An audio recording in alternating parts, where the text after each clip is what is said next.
¿Alguna vez te has preguntado por qué Europa y África, tan cercanas, nunca han sido unidas por un puente? Desde corrientes marinas letales y orcas merodeando, hasta desafíos de ingeniería casi imposibles, hoy exploramos los secretos detrás de uno de los proyectos más ambiciosos que nunca se realizó.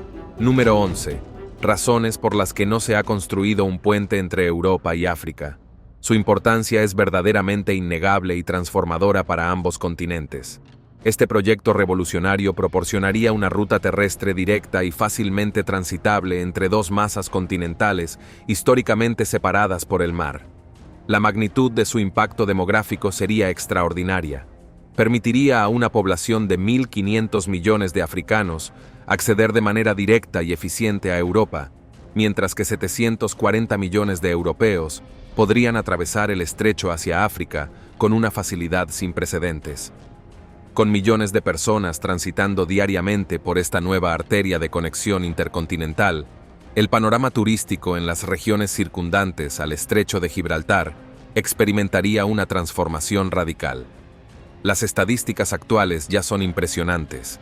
En 2022, Marruecos alcanzó la distinguida posición de segundo país africano más visitado por turistas internacionales, con una contribución significativa de $9 millones al PIB nacional, proveniente del sector turístico. Esta tendencia se consolidó en 2023, cuando los visitantes europeos constituyeron aproximadamente el 70% del total de turistas en territorio marroquí. La implementación de una conexión terrestre directa con la costa marroquí catalizaría un crecimiento exponencial en el sector turístico, generando un flujo constante de ingresos adicionales para la economía local. En la orilla norte del estrecho, España, reconocida mundialmente por su robusta industria turística, también se beneficiaría significativamente. Los datos de la Organización Mundial del Turismo son reveladores. En 2018, España se posicionó como el segundo destino más visitado a nivel global, atrayendo a más de 82 millones de turistas. Sin embargo, es notable que su vecino más próximo, Marruecos, apenas representó poco más del 1% de esta impresionante cifra total. La construcción de un puente de acceso directo podría revolucionar estos patrones, facilitando que un número sustancialmente mayor de visitantes de Marruecos y del continente africano en general exploren España y el resto de Europa, potenciando aún más una industria turística ya floreciente. Pero el impacto de esta conexión trascendería significativamente el ámbito turístico. En la actualidad, África representa el cuarto socio comercial más importante de la Unión Europea, con un intercambio comercial que ha mostrado un crecimiento sostenido y sustancial a lo largo de los años, alcanzando la notable cifra de $295 mil millones en 2019. En el presente, la mayoría de este intercambio comercial se realiza por vía marítima o aérea. La introducción de un sistema de transporte ferroviario de alta velocidad para mercancías, atravesando directamente de un continente a otro, revolucionaría la logística comercial, ofreciendo una alternativa más eficiente y económicamente viable. Esta conexión directa disminuiría significativamente la dependencia de las extensas rutas marítimas recorridas por buques de carga y del costoso transporte aéreo, proporcionando una alternativa ferroviaria más sostenible y rentable. Ante esta perspectiva de transformación radical en la conectividad intercontinental, con su potencial para revolucionar tanto el turismo como el comercio entre estos dos continentes históricos, surge inevitablemente la pregunta: ¿qué factores han impedido hasta ahora la materialización de este ambicioso proyecto? Número 10. El Estrecho de Gibraltar. No solo es importante por ser la puerta de enlace entre dos continentes, sino que también es una de las rutas marítimas más importantes del mundo. Es la única vía fluvial que conecta el mar Mediterráneo con el Océano Atlántico, por lo que los barcos lo atraviesan constantemente. En total, se estima que más de 100 barcos pasan por el Estrecho de Gibraltar al año. Como referencia, el Canal de Panamá, que conecta los océanos Atlántico y Pacífico, recibe el tráfico de 14 barcos al año. Esto representa tan solo el 14% del tráfico marítimo del Estrecho de Gibraltar.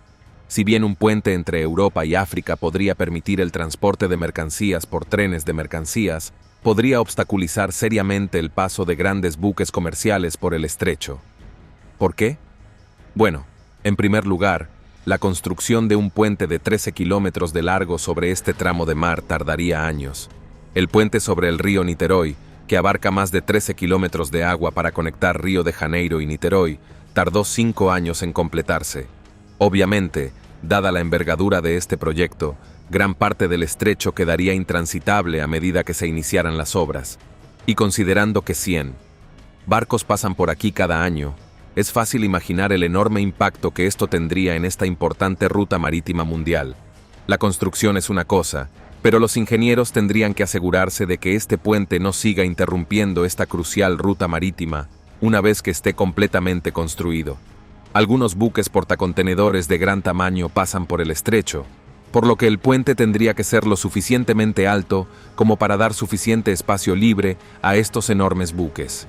Tomemos como ejemplo el CMA-CGM Jacques Sadet. Con 78 metros de altura, este grandullón es uno de los contenedores marítimos más altos del mundo. El calado de este buque es de unos 15 metros, lo que significa que más de 61 metros del barco están por encima de la línea de flotación. Esto implicaría que el puente tendría que estar al menos a 63 metros sobre la superficie del agua para que el barco tuviera suficiente espacio libre. Y eso sin mencionar la profundidad a la que se hundirían sus cimientos para llegar al fondo marino.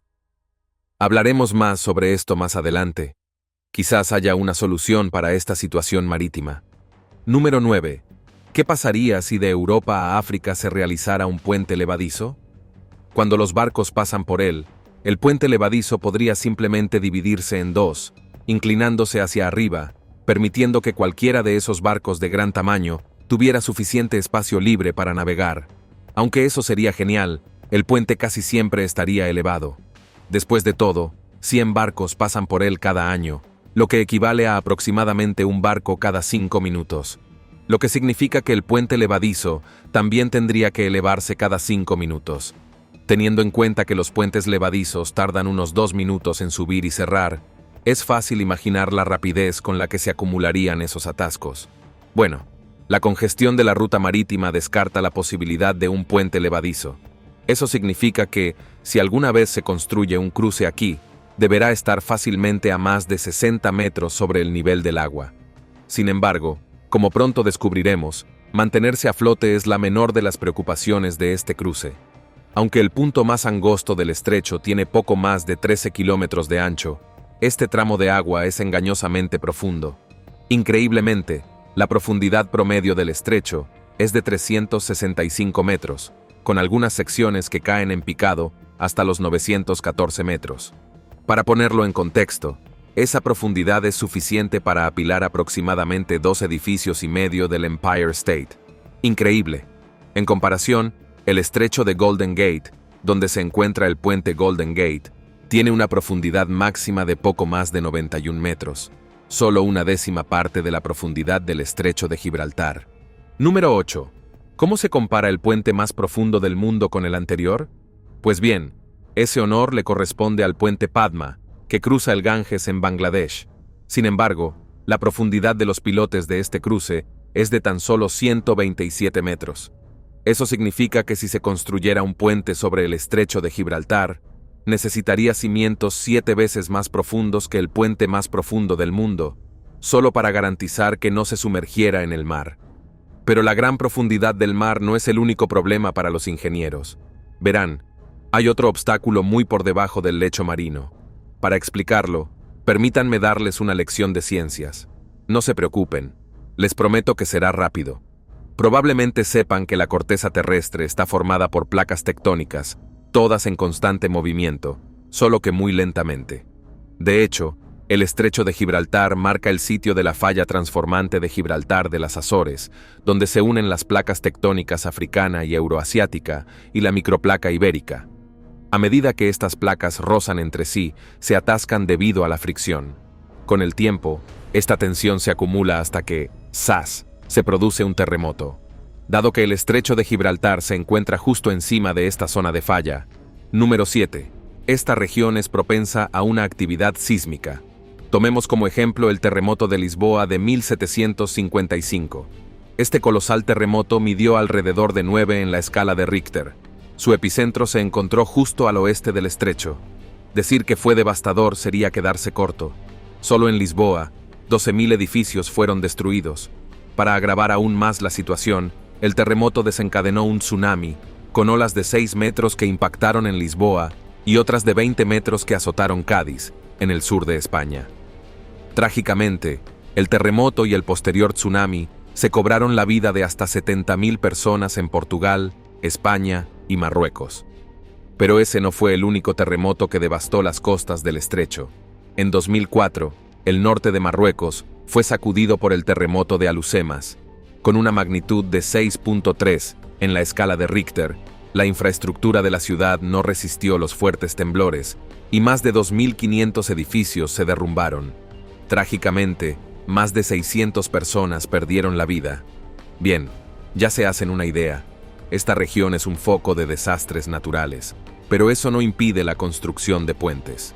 En Japón, el puente Akashi se construyó sobre la falla del estrecho de Akashi, conocida por su explosiva actividad sísmica. Las torres del puente se construyeron con acero, lo que les da la flexibilidad necesaria para moverse con la tierra durante el terremoto. Dentro de las torres del puente, también hay 20 objetos con forma de péndulo llamados amortiguadores de masa sintonizados. Cada amortiguador cuelga de un marco. Si el amortiguador hace que el puente se incline en un sentido, los amortiguadores oscilan en la dirección opuesta, evitando que se derrumbe. Número 6. ¿El cruce no podría implementar mecanismos antisísmicos? Bueno, hay algo más que debo contarles sobre la geología de este lugar. Los investigadores también han identificado que el fondo del estrecho tiene al menos 2 profundos canales de arcilla cuaternaria. Estos canales consisten en depósitos arcillosos blandos no consolidados, que pueden ser inestables y desplazarse fácilmente bajo presión o debido a la actividad geológica. Sí, probablemente no sea el mejor lugar considerando el pasado sísmico de la calle, ¿verdad? Así que este cruce no solo tendría que abarcar al menos 13 kilómetros, sino que también necesitaría cimientos de 914 metros de profundidad y de alguna manera ser a prueba de terremotos, a pesar de la inestabilidad del canal en el que se construiría. Como probablemente ya se habrán imaginado, un proyecto tan grande no es barato. Como referencia, el puente Hong Kong-Zhuhai-Macao, un sistema de túnel puente de 55 kilómetros que conecta Hong Kong, Macao y China, costó $18.000 millones. Bueno, el cruce de Europa a África no necesita tener 55 kilómetros de largo, pero considerando la profundidad de los cimientos y su necesidad de ser a prueba de terremotos, probablemente alcanzará una cifra similar, aunque sería genial hacer un corto viaje de 13 kilómetros de continente a continente. Con una factura tan elevada, no sorprende que las obras de este cruce nunca hayan comenzado. Además, no es que no haya otras formas de cruzar el estrecho. Varios ferries pasan por el estrecho a diario, con 2 rutas entre Tarifa y Tánger Bilai, además de Algeciras y Tánger Met. Y para quienes sufren de mareos, también es fácil cruzar el estrecho en avión. De hecho, hay alrededor de vuelos diarios desde Europa al norte de África. Así que, aunque un puente facilitaría aún más el acceso de Europa a África, no estoy seguro de que valga tantos miles de millones, considerando que podemos cruzar el estrecho fácilmente en ferry o avión. Bueno, construir un puente aquí sería dificilísimo y carísimo, pero no son los únicos factores que frenan este proyecto. Número 5. El puente cruzaría de España a Marruecos. La construcción de este megaproyecto requeriría una colaboración sin precedentes entre España y Marruecos en términos de planificación, construcción y financiación. Sin embargo, la compleja historia territorial entre ambas naciones presenta importantes desafíos diplomáticos que complican esta cooperación. Para comprender mejor esta situación, es necesario examinar el caso particular de las ciudades de Ceuta y Melilla, 2 enclaves españoles ubicados en la costa norte de Marruecos. Estas ciudades, a pesar de estar geográficamente en el continente africano, han permanecido bajo soberanía española durante siglos.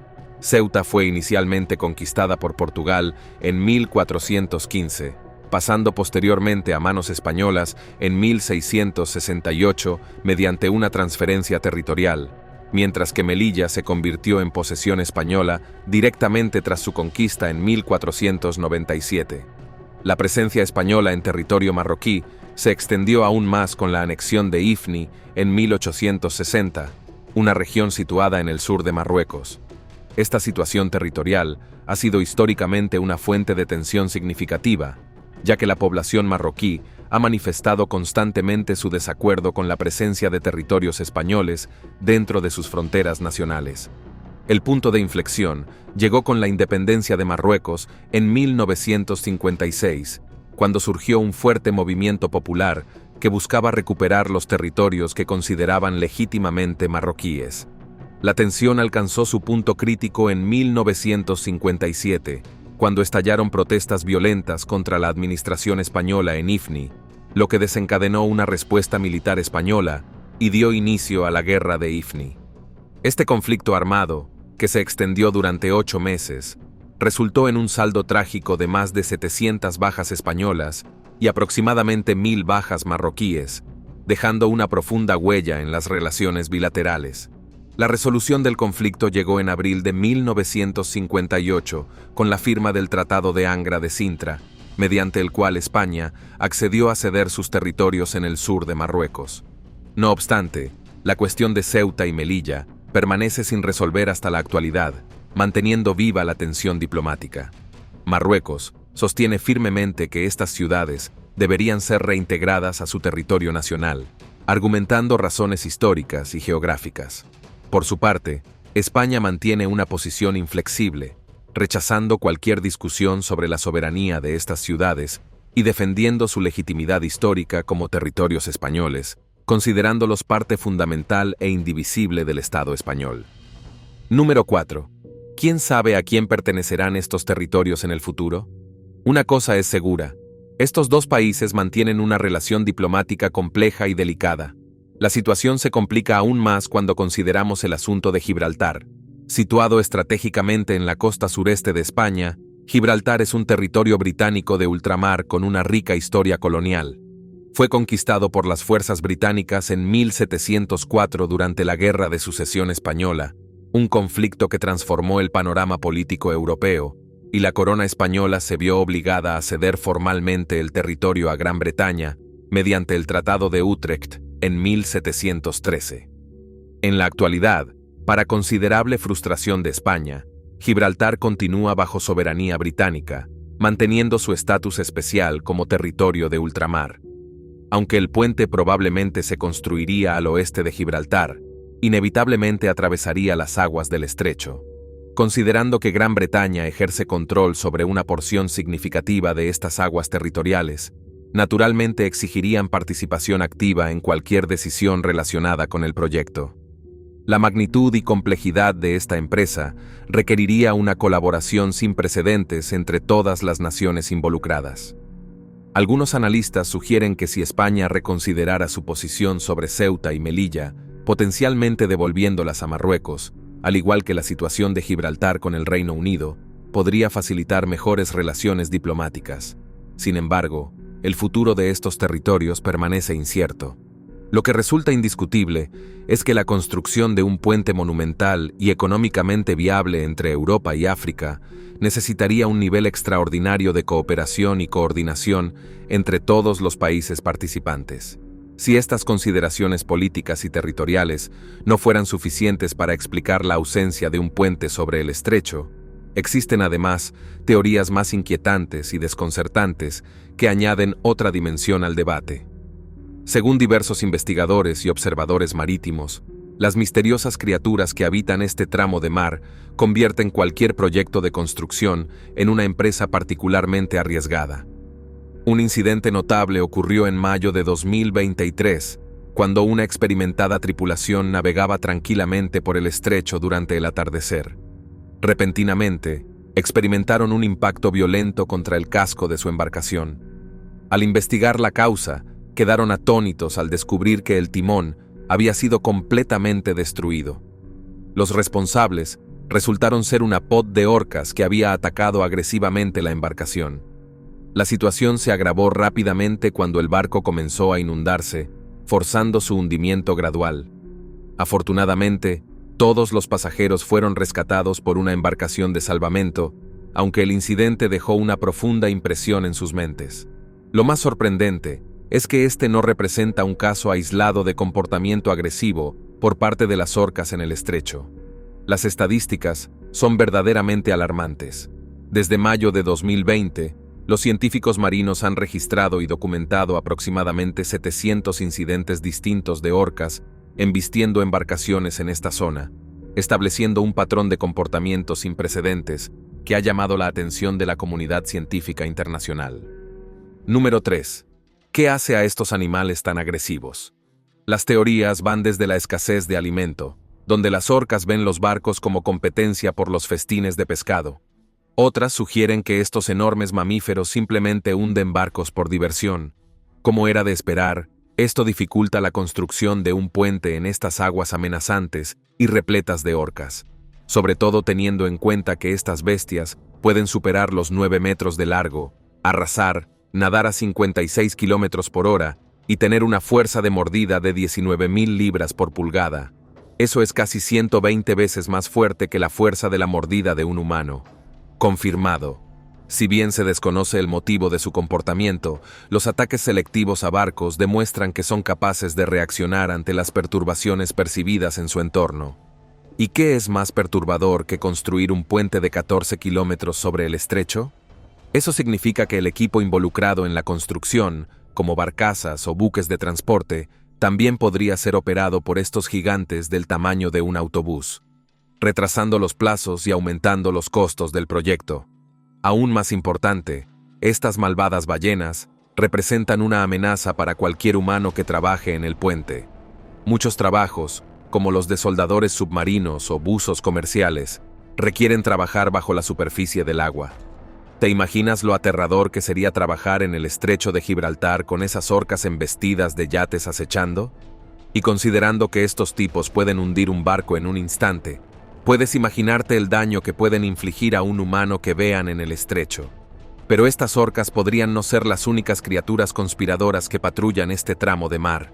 Según el historiador griego Diodoro Sículo, Hércules estrechó la anchura del estrecho de Gibraltar para evitar que los monstruos del océano Atlántico entraran en el mar Mediterráneo. Caramba, lo más probable es que el viejo Diodoro estuviera siendo un poco fantasioso. Aún así, por si acaso dice la verdad, eso significa que criaturas tan grandes, que no pasarían por los 9 kilómetros de ancho del estrecho, acechaban en estas aguas. ¿A qué creen que se refería Diodoro? ¿A algún alborotador con tentáculos gigantes? ¿A una criatura colosal parecida a un kraken? ¿Quizás incluso a una siniestra serpiente marina descomunal? ¿A alguien más se le puso la piel de gallina? Sí, no sé ustedes, pero no estoy seguro de lo feliz que me sentiría cruzando una cuenca hidrográfica para contener bestias tan grandes. Número 2. Cruce de 9 millas. Sin embargo, a pesar de todas esas razones, la idea de un puente que cruce el estrecho de Gibraltar no ha cesado. En 2004, el arquitecto estadounidense Eugene Sui presentó una idea descabellada. Propuso construir un cruce de 9 millas entre Tarifa y Punta Ceres a ambos lados. El primer kilómetro del puente se extendería desde la costa antes de descender gradualmente hacia un túnel submarino de hormigón impermeable de 3 kilómetros de longitud, con una profundidad máxima de 200 metros. Esto hace que el puente de Sui sea lo suficientemente profundo como para evitar obstruir a los barcos, pero también mucho menos profundo que el lecho marino de 914 metros.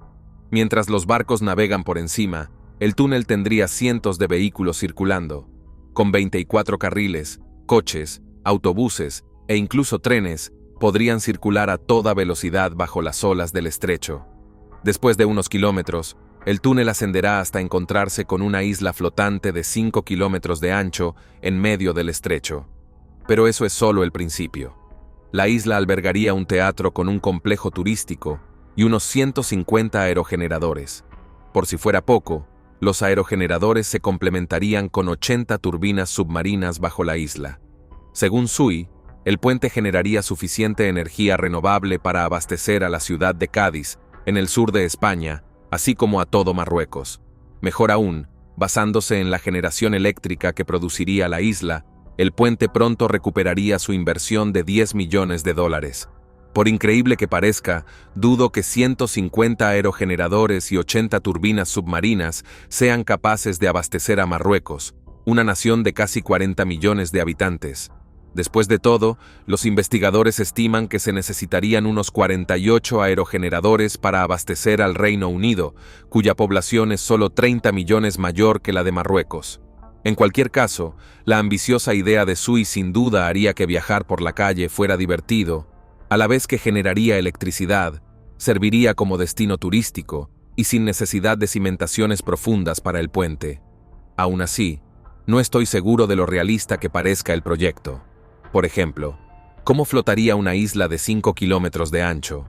¿Y cómo se mantiene exactamente un enorme túnel de hormigón a una profundidad de 200 metros sin hundirse hasta el fondo marino? Y ni siquiera quiero pensar en cómo aguantaría esto en caso de terremoto. Pero, ¿y si hubiera otra forma de cruzar el estrecho, por ejemplo, un túnel que pasara por debajo del lecho marino? Ya en la década de 1930, España propuso construir un túnel submarino aquí, permitiendo que los vehículos cruzaran con seguridad entre África y Europa. Sin embargo, los investigadores que inspeccionaban el estrecho lo descartaron. El lecho marino estaba hecho de roca extremadamente dura, lo que hacía imposible perforar un túnel. Para sortearlo, un ingeniero sugirió fijar un túnel de hormigón prefabricado al lecho marino con cables de alta tensión larguísimos. Como era de esperar, dado que estábamos en la década de 1930, el plan se consideró extremadamente difícil y poco realista. Aunque hablar de un túnel pueda parecer fantasioso, no sería el primer túnel construido para conectar dos países. Número 1. El Eurotúnel. El Eurotúnel, que une el Reino Unido y Francia, se inauguró en 1994. Con un coste aproximado de $30 millones, el Eurotúnel tiene más de 48 kilómetros de longitud, lo que lo convierte en más del triple de la longitud de cualquier posible cruce entre Europa y África.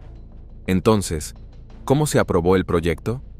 Bueno, para empezar, el canal solo se sumerge hasta 76 metros en su punto más profundo, menos de una décima parte de la sección más profunda del estrecho de Gibraltar. Además, el lecho marino del canal está compuesto de creta, lo que facilita la construcción de túneles en comparación con el lecho marino del estrecho de Gibraltar. Durante décadas se silenciaron los rumores sobre la construcción de túneles. Esto fue así hasta 1979, cuando España y Marruecos acordaron realizar estudios sobre la viabilidad de un túnel bajo el estrecho. Propusieron la conexión fija Europe-África del estrecho de Gibraltar. Esta consistiría en una línea ferroviaria que recorrería más de 800 kilómetros desde Madrid, en España, hasta Casablanca, en el oeste de Marruecos. Y lo más importante, aproximadamente a la mitad del recorrido, el túnel atravesaría el estrecho de Gibraltar. Los ingenieros han recomendado que, de construirse un túnel, no se ubicara en el punto más angosto del estrecho, sino que se desplazara hacia el oeste, entre Tarifa y Tánger.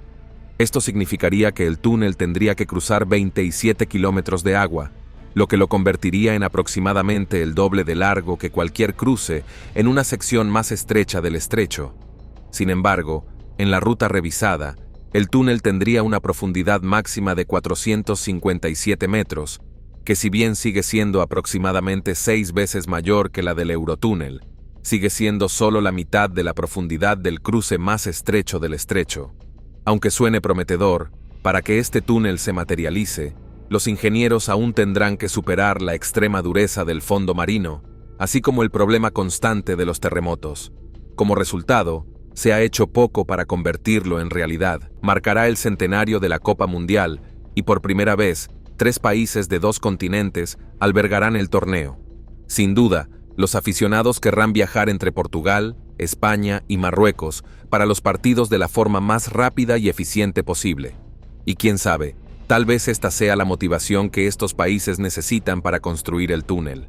En junio de 2023, España destinó unos $5 millones a un estudio de diseño del túnel propuesto. Reveló que la conexión ferroviaria podría transportar hasta 12,8 millones de pasajeros entre ambos continentes al año. Además, se tardará solo 4 o 5 horas en ir de Madrid a Casablanca, 7 horas más rápido que viajar en coche y ferry. ¡Caray! Después de casi 100 años de debate, quizá ese esquivo cruce de Europa a África por fin se haga realidad. Con las conversaciones en curso entre España y Marruecos, sobre la construcción de un túnel bajo el estrecho. Quién sabe si finalmente veremos un cruce que se extienda de continente a continente en el futuro. Pero una cosa es segura. Como dice mi padre malo, el estrecho de Gibraltar no es algo que vayas a superar pronto. Nos vemos en el próximo video.